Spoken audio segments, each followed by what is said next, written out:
নমস্কার বন্ধুরা, সুবচনের সাহিত্য সভায় আপনাদের স্বাগত জানাই।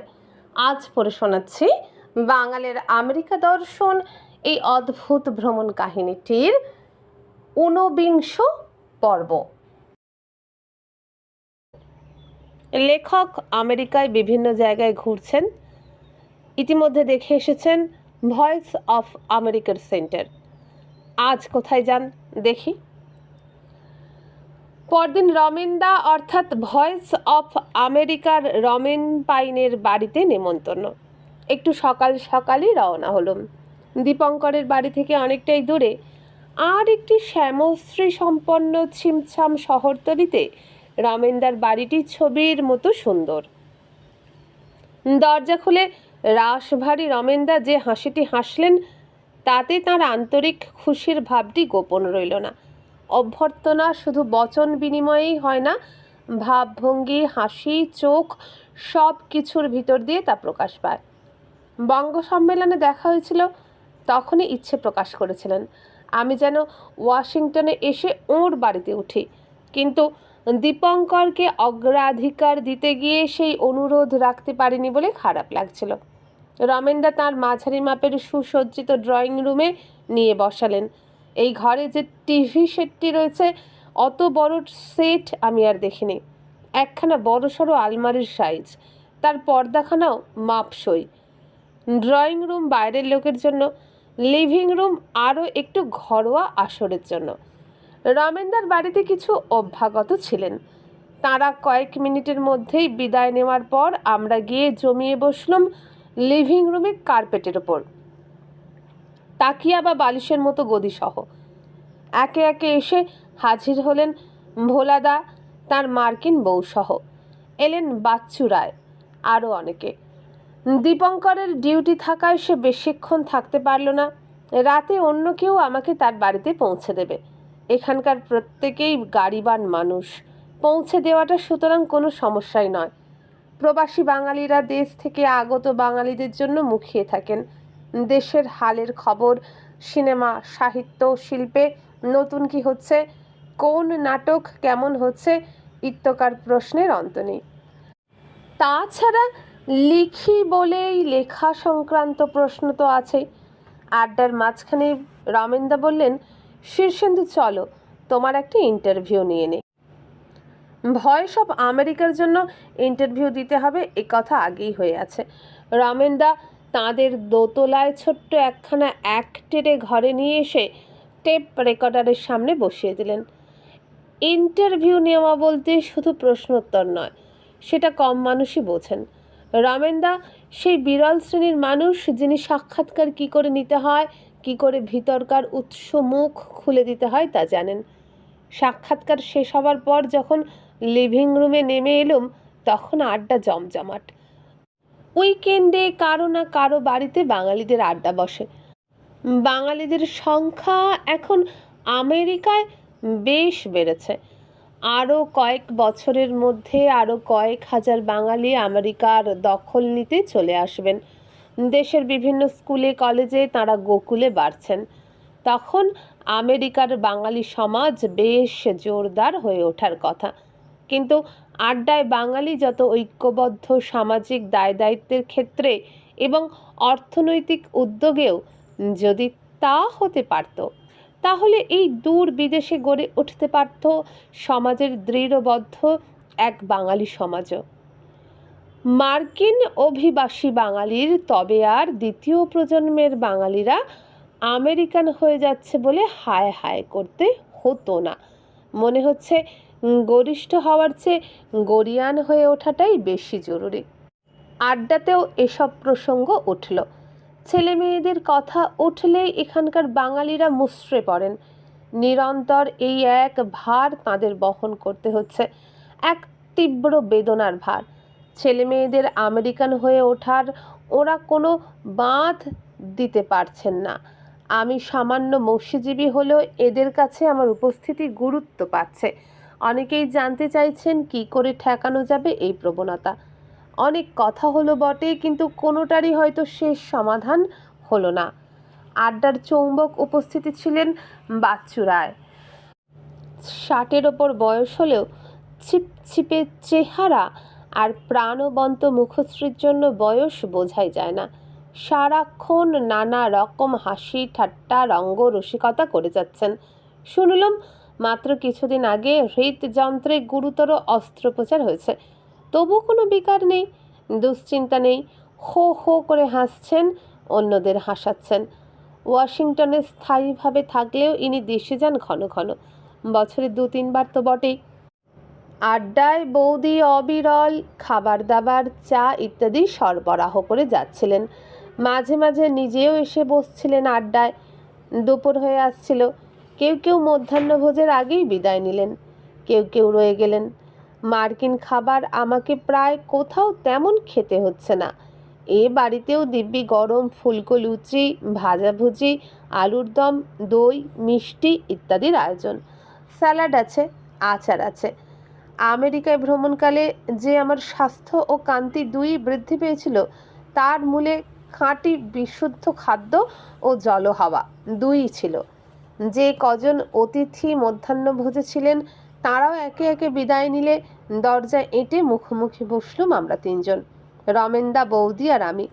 কোলের তাকিয়ায় ভর দিয়ে রমেনদা বললেন, ভাই শীর্ষেন্দু, আমি তোমার কাছে একটা কথা শুনতে চাই। শুনেছি তুমি এক ভীষণ বিষাদ রোগে ভুগতে, আর তাই থেকেই তোমার ঠাকুরের কাছে যাওয়া। আমাকে সে সম্পর্কে একটু বলবে? নিজের সম্পর্কে কিছু বলা বেশ শক্ত ব্যাপার।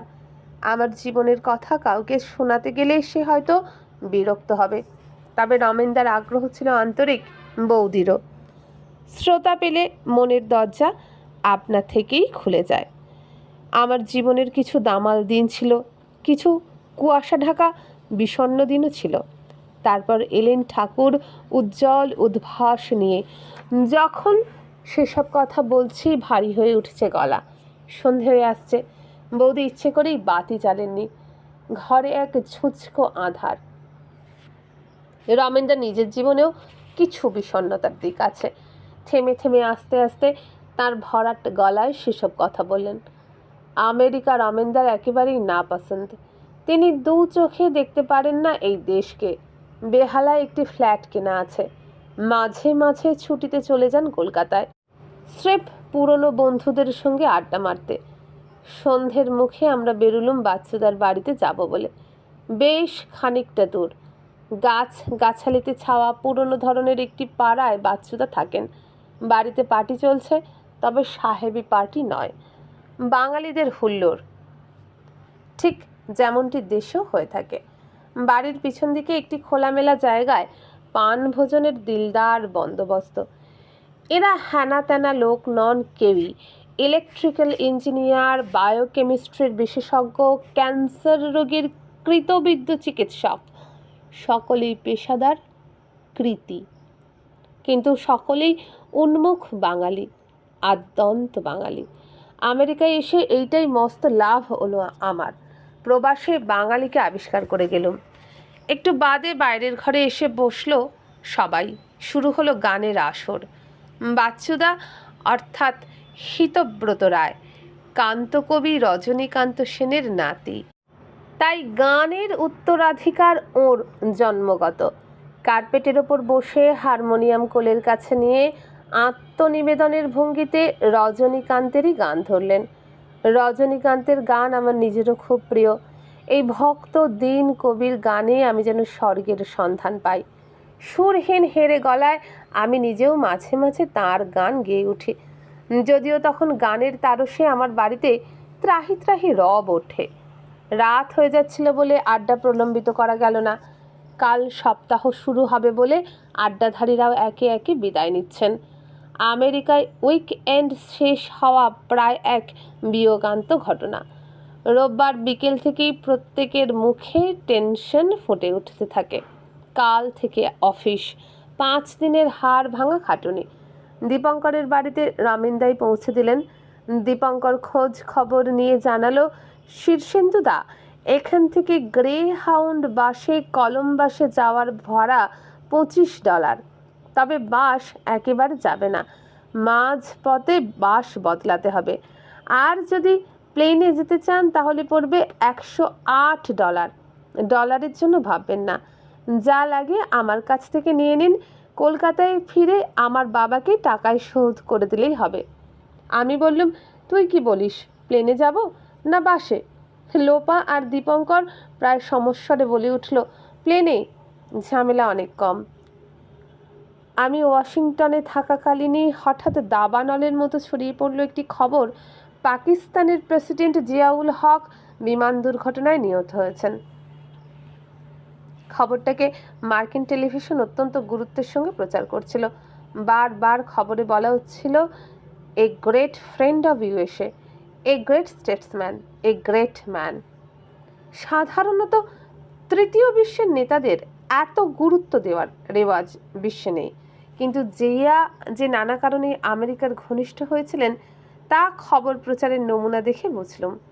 এমনকি মার্কিন টেলিভিশন এমন ইঙ্গিত দিল এর পেছনে ভারতবর্ষের হাত আছে। আমি ভারতীয় বলেই খবর প্রচারের এই নমুনায় মনটা তিক্ত হয়ে গেল। প্রমাণ ব্যতি রেখে শুধুমাত্র অনুমানের ওপর ভিত্তি করে ভারতের গায়ে জিয়ার মৃত্যুভার চাপানোটা না রুচিকর না শোভন। পরদিন বেলা 11টা নাগাদ প্লেন। দীপঙ্কর টেলিফোনে আমার জন্য সিট বুক করে রাখলো। TW এর ফ্লাইট, 1 ঘন্টা লাগবে ওয়াশিংটন থেকে কলম্বাস।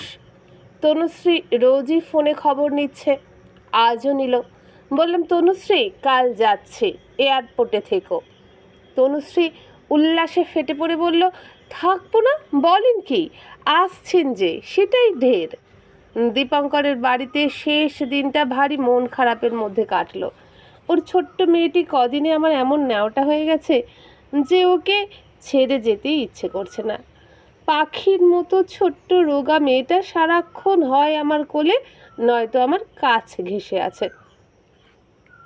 আর কল কল করে কত যে কথা আমার সঙ্গে, কিছুতেই সে আমাকে যেতে দেবে না। তাকে বুঝিয়ে বললুম আমি আবার ফিরে আসব। বাচ্চাদের এরকম মিথ্যে স্তোক না দিয়েও তো উপায় নেই। পরদিন দীপঙ্করের ডিউটি সকালে। লোপা গাড়ি চালাতে জানে না, জানলেও লাভ নেই। দীপঙ্করের একটি মাত্রই গাড়ি, সুতরাং আমাকে বিমানবন্দরে পৌঁছে দেওয়ার দায়িত্ব নিলেন দীপঙ্করের এক সহকর্মী। স্বল্প পরিচিত এই মানুষটিকে আমার ভারী ভালো লেগেছিল। 50-এর কাছাকাছি বয়স, অকৃতদার এই মানুষটি অতিশয় নম্রভাষী, রসিক এবং সহানুভূতিশীল। আন্তর্জাতিক বিমানবন্দরের কথা ছেড়েই দিচ্ছি, আমেরিকায় ঘরোয়া এয়ারপোর্টগুলো এত প্রকাণ্ড ও এত ব্যস্ত যে হক চকিয়ে যেতে হয়। এয়ারপোর্ট টার্মিনালে আমাকে নামিয়ে দিয়ে উনি গেলেন গাড়ি পার্ক করতে। বলে গেলেন, আপনি ঢুকে পড়ুন, টার্মিনালে সব জায়গায় এয়ারলাইন্সগুলোর সাইন আছে, TWA সাইন ধরে ধরে এগোতে থাকুন, আমি আসছি। আমেরিকা বিশালত্বের দেশ, কোনো কিছু ছোটোখাটো করে তৈরি করা এদের ধাতেই নেই। যা করবে তাই বিশাল প্রকাণ্ড। সুতরাং এয়ারপোর্ট টার্মিনালের অটোমেটিক দরজা পেরিয়ে ভিতরে ঢুকলেই যে কেউ হকচকিয়ে যাবেই, এবং দিশেহারা বোধ করাটাও কিছু বিচিত্র নয়। তবে মাথা ঠান্ডা রাখলে এবং না ঘাবড়ালে কোনো চিন্তা নেই। আপনি যে এয়ারলাইন্সের যাত্রী তার সাইন পেয়ে যাবেন, দিক নির্দেশক।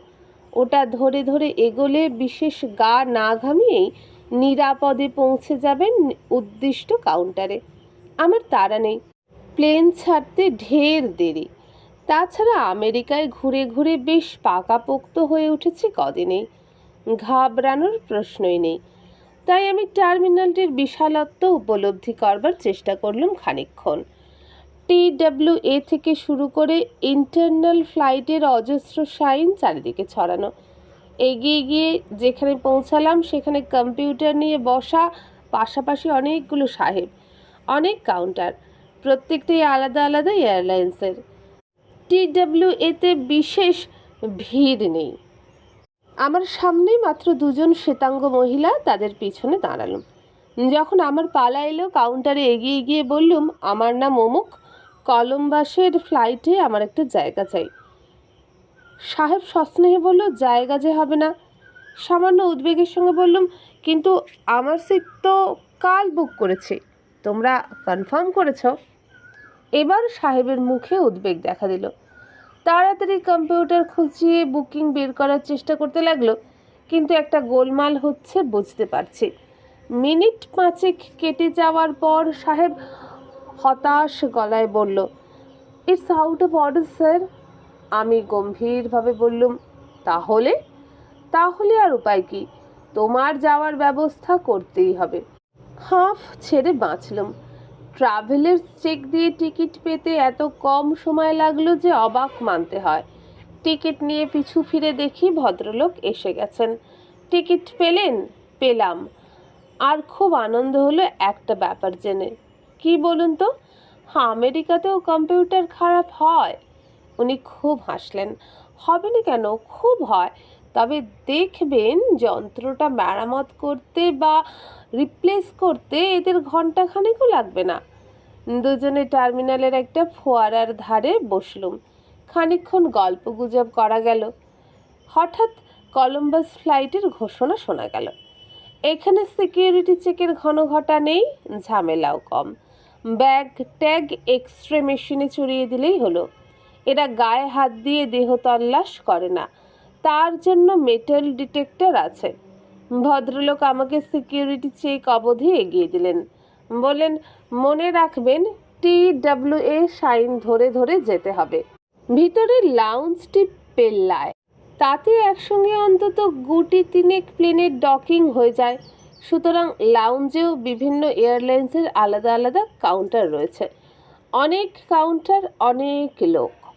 এ যাত্রায় সহযাত্রী সবাই শ্বেতাঙ্গ ও শ্বেতাঙ্গিনী। ভারতীয় নেই, কৃষ্ণাঙ্গও নেই। মার্কিন শ্বেতাঙ্গরা অচেনা লোককেও সম্ভাষণ করে থাকে, আগেও বলেছি। লাউঞ্জে বসে বিমানে উঠবার জন্য অপেক্ষা করতে করতে আশেপাশে 2-1জনের সঙ্গে এরকম সম্ভাষণ বিনিময় হলো। ব্যাপারটা আমার কাছে স্বস্তিজনক। অচেনা দেশ, অচেনা এয়ারলাইন্সে সম্পূর্ণ নতুন একটি জায়গার উদ্দেশ্যে রওনা হচ্ছি, তখন যদি অচেনা মানুষজন সামান্যতম নিকট হওয়ারও চেষ্টা করে, তাহলে বিশ্ব ভ্রাতৃত্বের একটা আবছা আভাস মনে ছায়া ফেলে যায়। লাউঞ্জ মস্ত বড়, অনেকটা গোলাকৃতি। চারিদিকে বিভিন্ন এয়ারলাইন্সের কাউন্টার। কাউন্টারের পিছনেই বৃত্তাকার বসবার জায়গা। আমার উল্টো দিকেই এক মার্কিন দম্পতি তাদের দুরন্ত বাচ্চাকে নিয়ে একটু হিমশিম খাচ্ছেন। মার্কিন শিশুদের জীবনী শক্তি উপচে পড়ে। তারা যখন দুরন্তপনা করে তখন সেটাও বেশ দুরন্ত ব্যাপারই হয়। বছর 2-এর বাচ্চাটিও তরুণী মা আর তরুণ বাবাকে নাস্তা নাবুদ করছিল। শিশুরা আমার বরাবরই প্রিয়। আমি যেমন তাদের পছন্দ করি, তারাও কী কারণে জানি না আমাকে পছন্দ করে।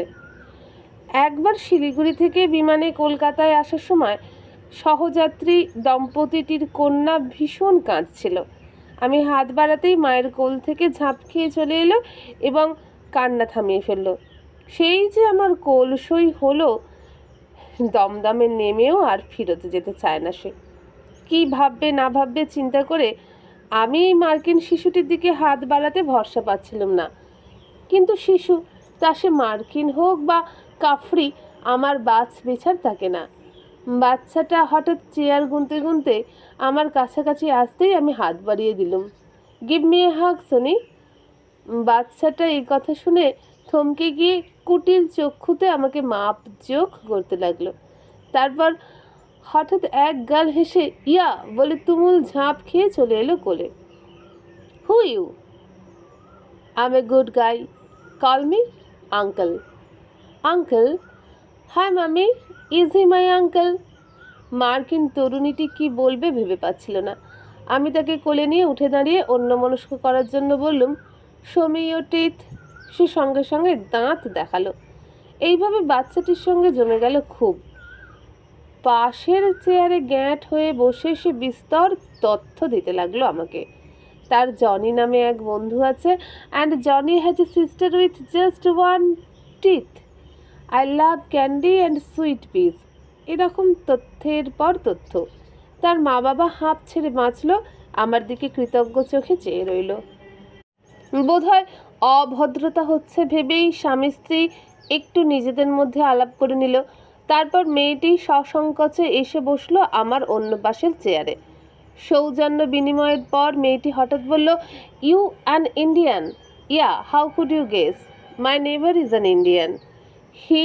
His Ghosh Ghosh from Calcutta. বুঝলুম কোনো একজন এস ঘোষ মেয়েটির প্রতিবেশী। বললাম, I too am from Calcutta. এইভাবে আলাপ চলছে দেখে বাচ্চাটা কিন্তু মোটেই খুশি নয়। সে চেয়ার ছেড়ে উঠে দাঁড়িয়ে আমার মুখটা তার দিকে ঘুরিয়ে নিয়ে বলল, টক টু মি আঙ্কেল। সময়টা জলের মতো কেটে গেল। হঠাৎ বিমানে ওঠার ঘোষণা শোনা যেতেই যাত্রীরা গা ঝাড়া দিয়ে উঠে পড়লেন। ডকিং চ্যানেলের দিকে যাওয়ার সময় জেফ অর্থাৎ বাচ্চাটা আমার হাত ধরে এক রকম ঝুলে রইল, কিছুতেই মা বাবার কাছে যাবে না। DC-10 বিমানবন্দরটি প্রশস্ত ও সুন্দর। আসনগুলি অপেক্ষাকৃত চওড়া। যাত্রীর সংখ্যা আসনের তুলনায় যৎ সামান্য। সব মিলিয়ে আমরা 50 জন নই, কিন্তু আসন সংখ্যা তার দ্বিগুণ অথবা তারও বেশি। বিমানে উঠবার পরেও জেফ আমাকে ছাড়ে না, ফলে তার মা বাবা যেন কুণ্ঠায় পড়ে গেল। আমি বললাম, let him sit with me. Harold অর্থাৎ ছেলেটির বাবা সসংকোচে বলল, he will bother you. Children don't bother, I love them, I can see that. You are a quite charmer. Jenny অর্থাৎ জেফের মা অবশেষে ক্যান্ডির লোভ দেখিয়ে জেফকে নিজেদের কাছে নিয়ে যেতে পারল। কয়েক সারি পিছনে তাদের আসন, আমার সারিতে আমি ছাড়া কেউ নেই। জানলার ধারে গ্যাঁট হয়ে বসলাম। এয়ারপোর্টের টার্মিনালটি জানলা দিয়ে দেখা যাচ্ছিল। কি সুছাঁদ সুন্দর এদের সব নির্মাণ। যেটাই করে সেটাই শতকরা 100% নিখুঁত আর সুন্দর করে গড়ার চেষ্টা করে। প্লেনের দরজা বন্ধ হলো। রানওয়ে ধরে দৌড়ে যখন আকাশে উঠে পড়ল, তখন নিচে ওয়াশিংটন ডিসির বিপুল বিস্তার সম্মোহিত চোখে দেখলাম। উন্নত নগর ও সড়ক পরিকল্পনা এদের শহরগুলিকে যেমন জ্যামিতিক রূপ দিয়েছে, তেমনি প্রকৃতি চর্চার ফলে কোথাও শহরটাকে ন্যাড়া বলে মনে হয় না। আমেরিকার অভ্যন্তরে আমার প্রথম বিমান যাত্রাটিকে আমি যথেষ্ট গুরুত্ব দিচ্ছি। আকাশ থেকে আমেরিকাকে কেমন দেখায় তা জানা দরকার। আকাশ মেঘ শূন্য এবং রৌদ্রোজ্জ্বল বলে অনেক ওপর থেকেও খানিকটা বোঝা যাচ্ছিল নিচের চেহারা। যেটা সবচেয়ে বেশি চোখে পড়ে সেটা হলো বিস্তীর্ণ অঞ্চল জনশূন্য ও পতিত হয়ে পড়ে আছে। না আছে সেখানে চাষবাস, না বাড়িঘর। শুধু সরলরেখার মতো হাইওয়ে চলে গেছে তার মাঝখান দিয়ে। সড়কের কোনো অভাব নেই। উচ্চাবচ ভূমি, জঙ্গল, প্রান্তর মিলিয়ে আমেরিকার ভূপ্রকৃতিতে অজস্র বৈচিত্র্য। মাঝে মাঝে এক একটা শহর চলে আসছে। অনেকটা জায়গা নিয়ে এই সমস্ত ছোট শহরের বিস্তার। মানুষ হয়তো কম থাকে, কিন্তু যারা থাকে তারা অনেকটা জায়গা নিয়ে থাকে। বিমান ছাড়ার পরে শ্বেতাঙ্গ বিমান সেবিকা ও সেবকরা এলেন একটা ট্রলি ঠেলে। হাতে ধরিয়ে দিলেন একটা প্যাকেট। প্যাকেটের উপরে লেখা পিনাটস। জানতুম আমেরিকায় চীনাবাদামকে এরা পিনাটস বলে। প্যাকেট খুলে বেশ বড় সাইজের চীনাবাদাম দেখে 2-4টে মুখে দিলাম, কিন্তু বিস্বাদে মুখ ভরে গেল। চীনে বাদাম কেউ চিনি দিয়ে ভাজে? প্যাকেটটা সুতরাং ভর্তি অবস্থাতেই বর্জন করলাম। ছোট কাঁচের গেলাসে ঠান্ডা পানীয়টি বরং এই গরমে অনেক বেশি তৃপ্তিদায়ক হলো। চাইলে আরও দিত যত খুশি। আমার আরও 1 গ্লাস খাবার ইচ্ছে হয়েছিল, কিন্তু সংকোচ বশে চাইতে পারলাম না। Hi uncle, what are you doing? Jeff চেঁচিয়ে জিজ্ঞেস করলো। Doing nothing Jeff. You see that river uncle? Mom says that's Potomac. I say no, that must be Amazon. Your mom is right, Sonny. আমেরিকার প্রতি যে আকর্ষণটা এই কয়দিনে সৃষ্টি হয়েছে আমার মনে, এই বিমানযাত্রায় তা আরও দৃঢ়মূল হলো। জানলা দিয়ে আমেরিকার বিস্তার ও বৈচিত্র্য প্রায় ধ্যানস্থ হয়ে দেখলুম। মাঝে মাঝে অবশ্য জেফের প্রশ্নের জবাব দিতে হচ্ছিল। কোথা দিয়ে 1 ঘন্টা যে কেটে গেল টেরই পেলুম না। বিশাল এক বিমানবন্দর এবং দূরবর্তী কলম্বাস শহরটি ধীরে ধীরে এগিয়ে আসছিল। ধীরে ধীরে উচ্চতা হারিয়ে নিচে নামছে বিমান। অভ্যন্তরীণ যাতায়াতের পক্ষে DC-10 অত্যন্ত উপযোগী উড়ানযন্ত্র। শব্দ কম, কাঁপুনি কম এবং আসন অতিশয় আরামদায়ক। কলম্বাস বিমানবন্দরটিও বিশাল। ডকিংয়ের পর টার্মিনালে ঢুকে দেখি সেটি একটি প্রকাণ্ড ফুটবল মাঠের চেয়েও বড়। জেফ, জেনি আর হ্যারল্ড আমার হাত ছুঁয়ে শুভেচ্ছা জানিয়ে বিদায় নিল। কোন দিকে যাব? তনুশ্রী কোথায় অপেক্ষা করছে কে জানে। টার্মিনালের মুখে তাকে না দেখে ভাবলুম নিশ্চয়ই বাইরে অপেক্ষা করছে। সুটকেসটি লাগেজ থেকে সংগ্রহ করতে নিচের তলায় নামতে হলো।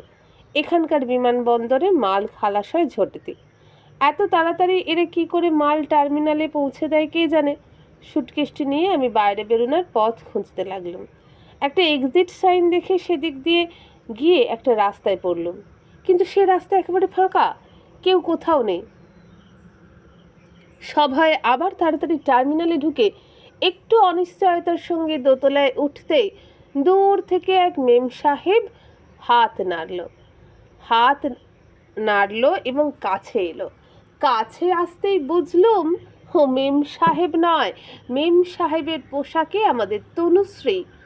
আপনাকে হন্যে হয়ে খুঁজছি। আমিও খুঁজছি তোমাকে।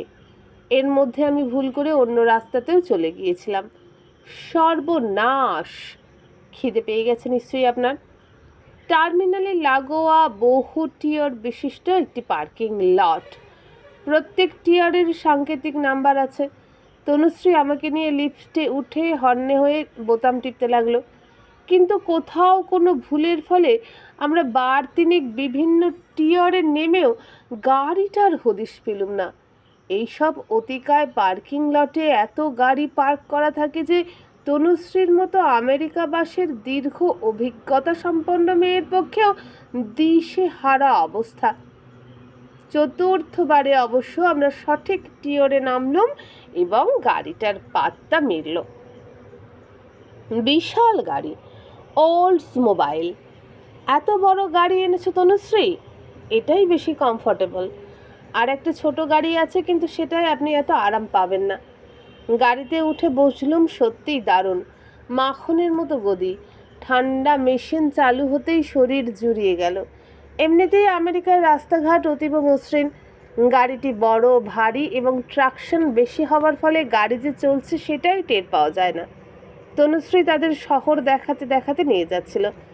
কলম্বাস শহরটিতে লোকবসতি বেশ কম, বাড়িঘর ছাড়া ছাড়া, অবশ্য ডাউন টাউন কিছুটা জমজমাট। ওয়াইহো রাজ্যের এই শহরটিতে নাগরিক সুখ সুবিধে যথাবিহিত রয়েছে। যে শহরতলিতে তনুশ্রী বাস করে সেই জায়গাটিও যথারীতি লন, গাছ ইত্যাদিতে আকীর্ণ। তনুশ্রীর বাড়ি অবশ্য বেশ বড়। ঢুকতেই বিশাল হলঘর, লিভিং রুম, খাবার ঘর নিয়ে অনেকটা জায়গা। পিছনে তনুশ্রীর বাগান, তাতে উচ্ছে থেকে পুঁইশাক, লাউ, কুমড়ো সবই ফলছে।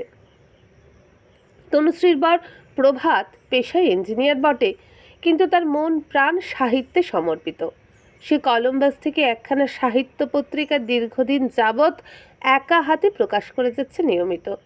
লিভিং রুমের ওপরে একটা চমৎকার পাটাতনের মতো জায়গায় তার পত্রিকা অতলান্তিকের দপ্তর। সেইখানেই দিনের অবসর সময়টুকু সে অতলান্তিকের কাজ করে কাটায়। সে অত্যন্ত সরল সিধে মানুষ। তনুশ্রী সম্পর্কে সুকান্ত ভট্টাচার্যের বোন এবং নিজেও সুখ্যাত কবি, ফলে বাড়িতে সবসময় একটা সাহিত্যের আবহাওয়া। তার উপর তনুশ্রীর এক দাদা অসীম ঠাকুর গতকালই কলকাতা থেকে পৌঁছেছে। সে আদ্যন্ত সাহিত্যপ্রাণ মানুষ এবং পেশায় যাদবপুর বিশ্ববিদ্যালয়ের গ্রন্থাগারিক। ফলে এক লহমায় আড্ডা জমে গেল এবং হই হই হতে লাগলো। এক ফাঁকে তনুশ্রী তার বাড়িটা ঘুরিয়ে দেখালো আমাকে। চমৎকার বাড়িটি। তনুশ্রীর ছেলে এবং মেয়ে দুজনেরই জন্ম এবং শিক্ষা আমেরিকায়। এইসব ক্ষেত্রে অধিকাংশ বাঙালি ছেলেমেয়েরই ইংরেজি ঝোঁকা এবং বাংলা ভোলা হয়ে যাওয়ার একটা প্রবণতা থাকে। এক্ষেত্রে সেটা এরা হতে দেয়নি। ছেলে রানা ঝরঝর করে বাংলা বলে, মেয়েও তাই। মধ্যাহ্নভোজে এই বাড়িতে প্রথম ভাত খেলুম। বহু রকমের ভাজাভুজি আর তরকারি রান্না করেছে তনুশ্রী, সবই গরম। মেক্সিকো থেকে সপ্তাহে সপ্তাহে আমের বাক্স আসে।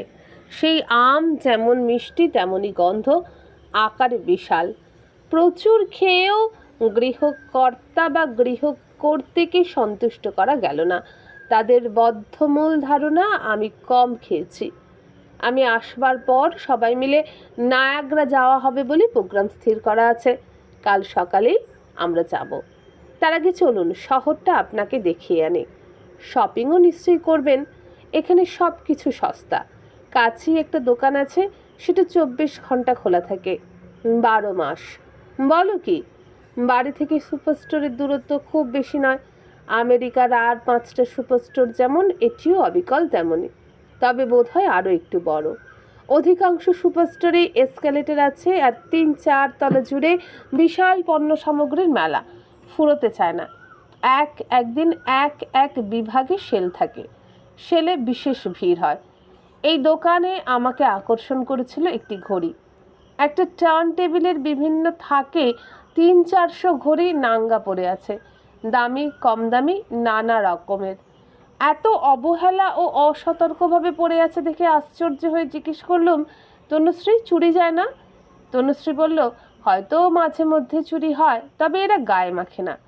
আমি জানতুম এসব স্টোরে ফ্লোর ডিটেকটিভ থাকে এবং থাকে চোরা ইলেকট্রনিক মনিটর।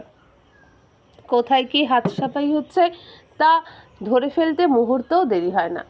তবে সুপারস্টোর যেহেতু পেল্লায় জায়গা, সেখানে সর্বত্র সবসময় নজর রাখা হয়তো সম্ভব হয় না। আর যদি বা 2-4 জন থেকেও থাকে, তারা ঘড়ি টড়ির মতো ফঙ্গবেনে জিনিস ছোঁবে বলে মনে হয় না। আমেরিকা ধনী দেশ। এখানে চোর ছাঁচোররা চুরি করে বৃহত্তর দাঁও মারার জন্য। এখানে ছিচকে চোরেরাও নগদ বা সোনা দানা ছাড়া অন্য কিছু স্পর্শ করে না। তুলনায় ভারতবর্ষ গরিব দেশ, সেখানে অভাবে স্বভাব কি নষ্ট হয়?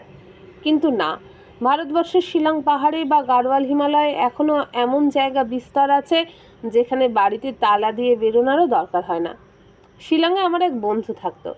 বলেছিল কলেজ ছুটি হলে আমি দরজাটা স্রেফ একটা সস্তা দামের তালা ঝুলিয়ে রেখে বেরিয়ে যাই মাস 2-এর জন্য। কিচ্ছু হয় না। খাসিয়ারা মরে গেলেও চুরি করে না। বস্তুত একটু অনুসন্ধান করলে দেখা যাবে ভারতবর্ষে চোরেরা অভাবে চুরি করে কমই, তারা স্বভাব চোর। এদের অধিকাংশেরই বাস সমতলে, শহরে ও তীর্থক্ষেত্র সমূহে। আবার দক্ষিণ ভারতে সম্পূর্ণ অন্যরকম। ব্যাঙ্গালোরে একতলা বাড়িতে জানলার ধারে টেবিলের ওপর ঘড়ি আর মানি ব্যাগ ইচ্ছে করেই রেখে রাত্রিবেলা শুয়েছি। গৃহকর্তা বলেছিলেন, নির্ভয়ে রাখুন, গ্যারেন্টি দিচ্ছি চুরি হবে না। বাস্তবিক হয়ও নিও। বন্ধুরা, এখানে শেষ হয়ে গেল আজকের পর্বটি। কেমন লাগছে কমেন্ট করে জানাবেন। ভালো লাগলে একটা লাইক করবেন, ভিডিওটা বন্ধুদের সঙ্গে বেশি বেশি করে শেয়ার করবেন। আর যদি আমার চ্যানেলটা এখনও সাবস্ক্রাইব করে না থাকেন, তাহলে সাবস্ক্রাইব করে পাশে রাখা বেল আইকনটি অন করে দেবেন। যদি আরও এরকম গল্প শুনতে চান, তাহলে এই ভিডিওর নিচে যে বার আছে সেখানে ক্লিক করলে খুলে যাবে চ্যানেলের হোম পেজ। হোম পেজে প্লেলিস্টে পাবেন থরে থরে সাজানো গল্প, অজস্র গল্প, ভ্রমণ কাহিনী, রোমাঞ্চ কাহিনী, সমস্ত কিছু আপনাদের জন্য সাজিয়ে রেখেছি আমি ওই প্লেলিস্টে। সেগুলোই শুনুন যতক্ষণ না নতুন গল্পের নোটিফিকেশান পান। আজকের মতো আমাকে বিদায় দিন। নমস্কার।